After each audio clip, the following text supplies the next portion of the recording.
February 16th, 1964. Ed Sullivan is backstage at Studio 50, moments before going live to 60 million Americans.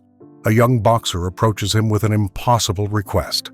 "Give me 3 minutes to speak. No script, no rehearsal, just me and the truth."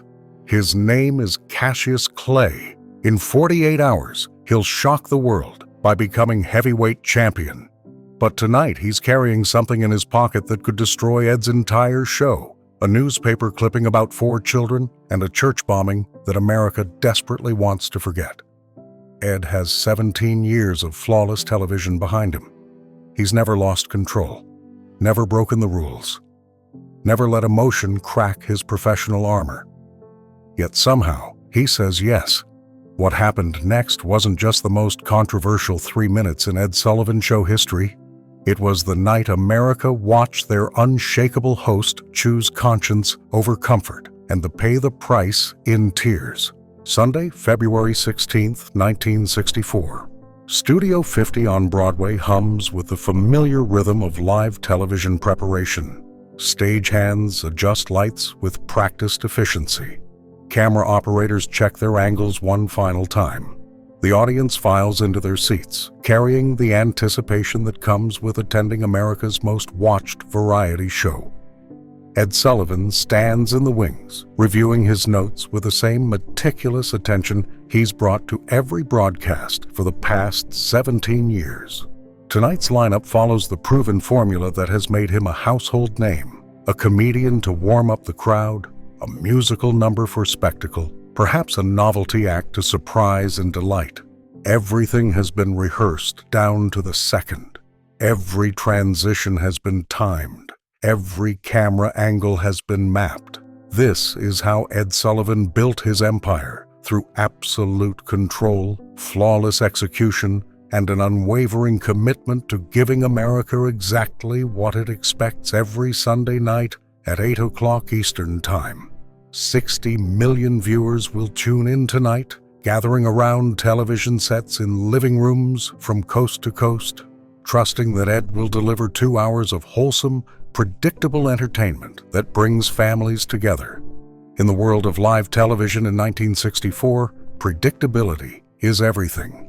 Networks live in terror of the unscripted moment, the controversial statement, the technical failure that exposes the fragility of the entire enterprise. Ed Sullivan has mastered the art of eliminating risk. He's introduced Elvis Presley, but only filmed him from the waist up. He's hosted the Beatles, but made sure their performance stayed safely within acceptable boundaries. He maintains iron control not out of timidity, but out of respect for the millions of families who invite him into their homes each week. But tonight, something is different.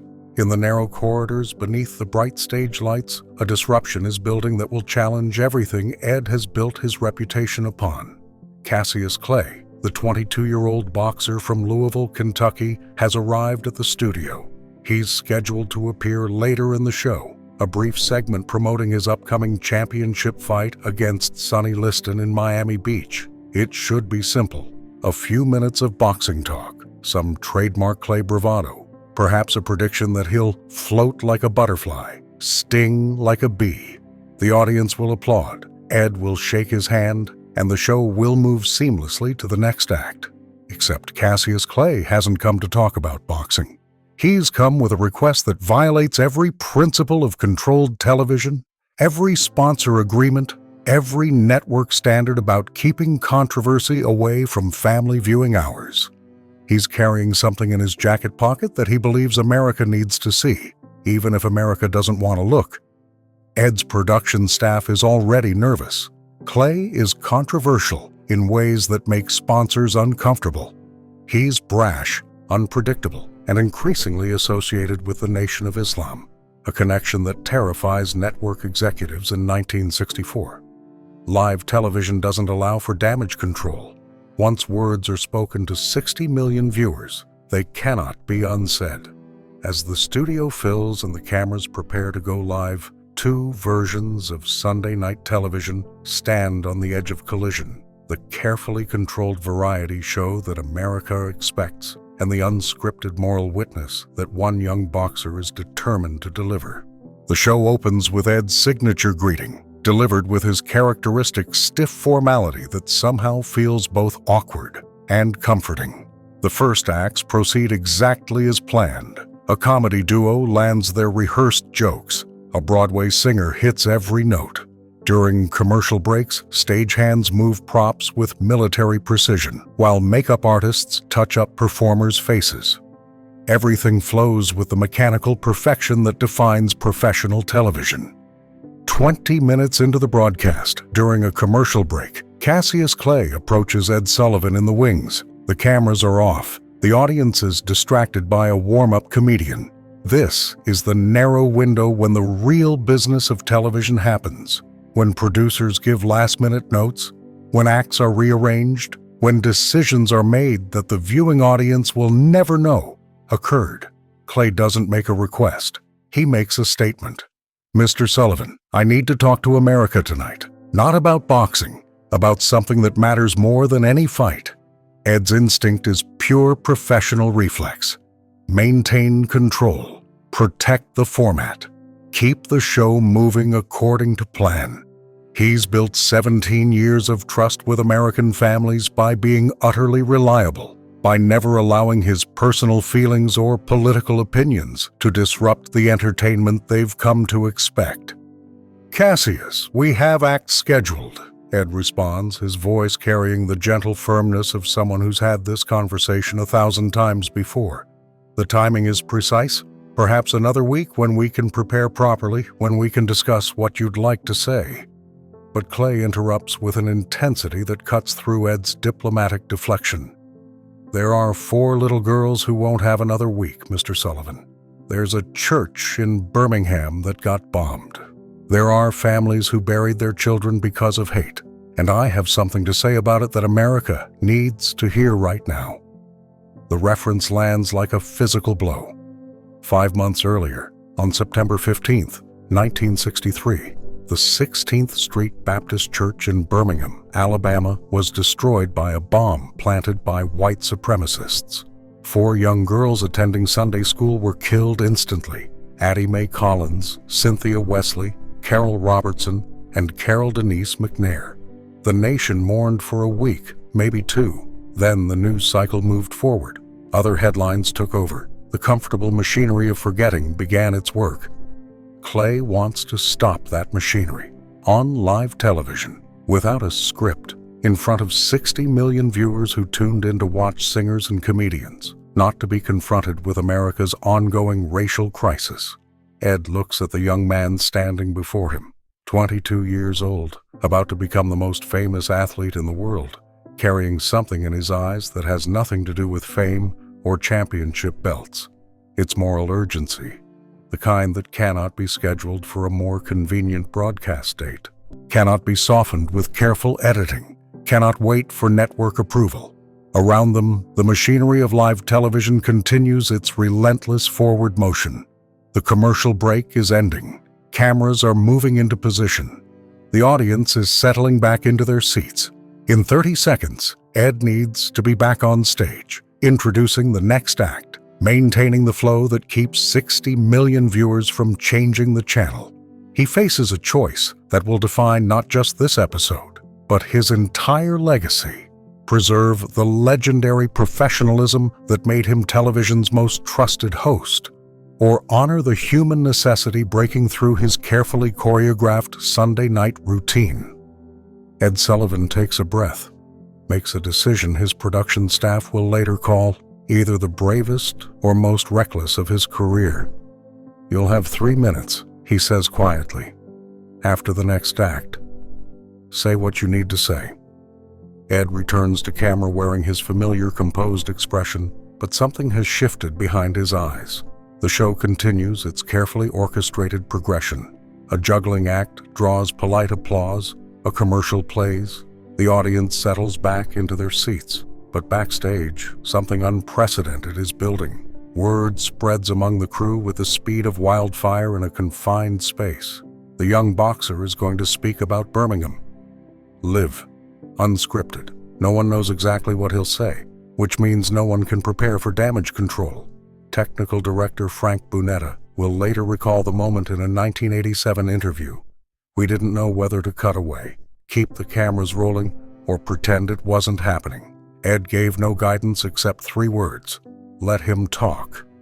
The production assistants exchange worried glances. The network executives watching from the control booth shift uncomfortably in their chairs. Sponsors have very specific ideas about what kind of content should appear next to their advertisements for soap and automobiles.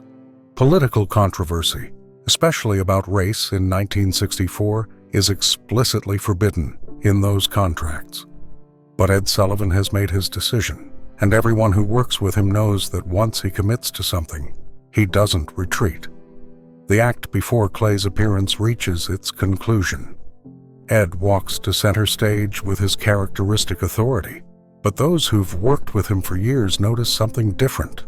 There's a tightness around his mouth, a slight hesitation before he speaks. The weight of what's coming shows in small ways that only careful observers can detect. "Ladies and gentlemen," Ed begins, his voice steady but carrying unusual gravity. "Our next guest is a young boxer from Louisville, Kentucky. In 2 days, he fights Sonny Liston for the heavyweight championship of the world. But tonight, he's asked to speak to you about something he believes matters more than any boxing match. Please welcome Cassius Clay." The applause that follows is polite but confused. The audience expects the familiar Clay bravado, the rhyming predictions, the showmanship, the entertaining arrogance that's made him famous. Instead, the young man who walks into the spotlight carries himself with unexpected solemnity. He stands at the microphone, not bouncing or performing as America has come to expect from him. He's completely still. The studio lights catch his face, revealing an expression that has nothing to do with entertainment. "Mr. Sullivan has given me something precious tonight," Clay begins, his voice quiet but carrying to every corner of the theater. 3 minutes to talk about 4 little girls." The audience goes silent. Even those who came purely for variety entertainment sense that something significant is about to unfold. Clay continues, and what he says next, preserved in network archives and later transcribed by the New York Times, carries a moral weight that stops the show completely.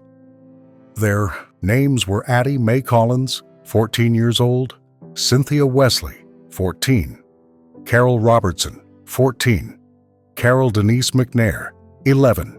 They went to Sunday school on September 15th to learn about God's love. They never came home. Each name lands with devastating precision.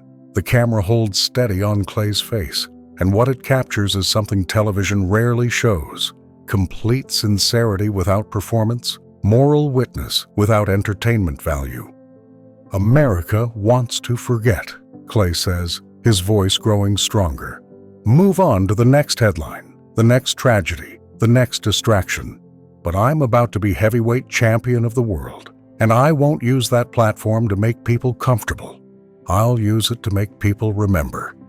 In the wings, Ed Sullivan stands perfectly still, watching something he's never allowed on his stage in 17 years. Uncontrolled truth. Clay's voice remains steady but gains moral force with each sentence. "I'm going to fight Sonny Liston on Tuesday night. The whole world will be watching. Newspapers will cover it. Radio will broadcast it. But before that fight happens, I need America to understand something about the real fight. The fight those 4 little girls died in." He reaches into his jacket pocket. The gesture is simple, unhurried, but it carries enormous weight. He pulls out a folded newspaper clipping, worn at the edges from being handled repeatedly. The camera instinctively moves closer, and what it captures will be discussed in living rooms across America for weeks to come. "This is their picture," Clay says, holding it up so the camera can see. "From their funeral. I've carried it since September. I look at it before every training session, before every meal, before I go to sleep at night." The photograph shows 4 young girls in their Sunday dresses, smiling for a camera that captured them in a moment of innocent joy. The image had appeared in newspapers nationwide in the days after the bombing, then gradually disappeared as newer stories took its place. But Clay has kept it, carried it, refused to let it fade into the background of history. People ask me why I'm so loud, he continues, his voice dropping slightly but losing none of its intensity. Why I'm so bold, why I say I'm the greatest. Let me tell you why. Because those 4 little girls never got the chance to be loud. They never got to be bold. They never got to grow up and tell the world who they were. So I'm going to be loud enough for all of us. In the wings, Ed Sullivan feels something crack in his legendary composure. His eyes begin to water, something his crew will later say they'd never witnessed in 15 years of working alongside him. Not when he introduced Elvis. Not when the Beatles performed. Not for presidents or movie stars or any of the thousands of acts that have crossed his stage. Clay's voice drops to barely above a whisper, but the microphone captures every word with perfect clarity. I'm dedicating Tuesday's fight to Addie Mae, Cynthia, Carol, and Carol Denise. Not to avenge them. You can't avenge murdered children. But to honor them, to say their names when I become champion, to make sure America remembers what we did, what we allowed to happen. The word "we" hangs in the air with particular force. Clay isn't separating himself from America's collective sin. He's including himself, including everyone watching, in the shared responsibility for a country where children can be killed in church while studying the Bible. Then he does something completely unexpected. He turns directly to face the camera, breaking the fourth wall of television in a way that feels almost confrontational, and speaks directly to parents across America.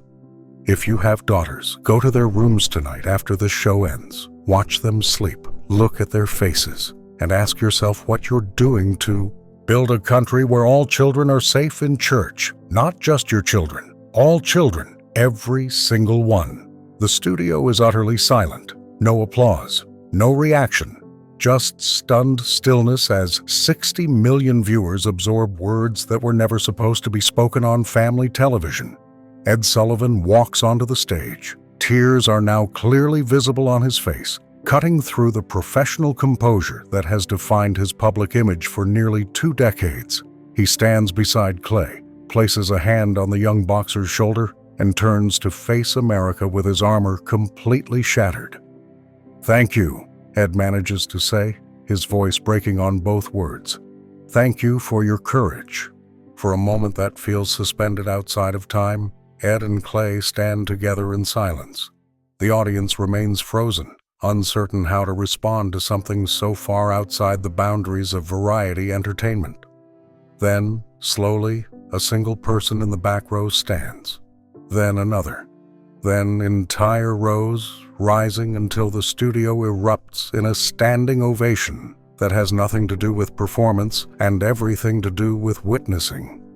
The show must continue. Ed attempts to introduce the next act, a singing group meant to restore the light entertainment rhythm, but his voice lacks its usual authority. The words come out mechanically, as if he's reading a script in a language he no longer fully understands.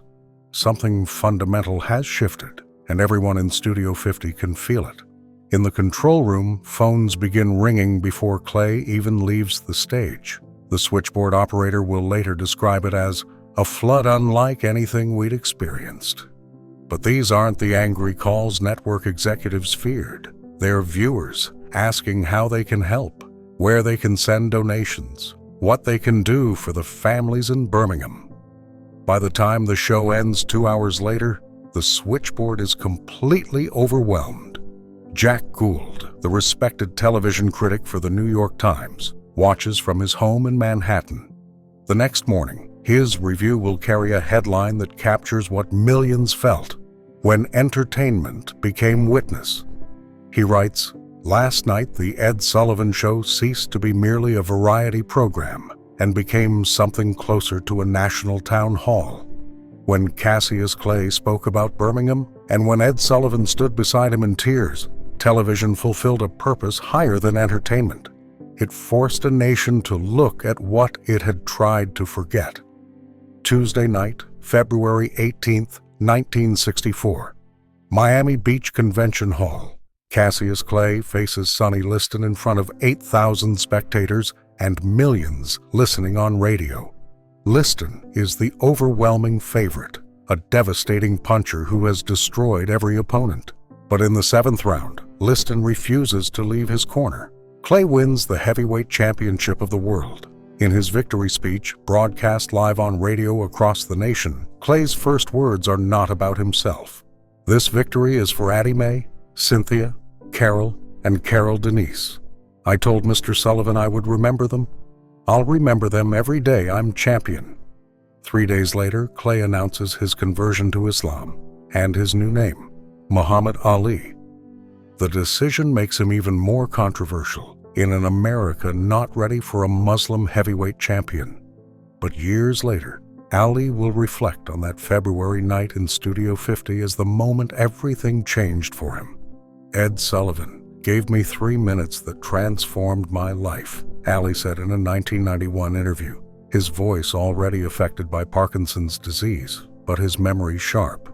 He let me be more than a fighter.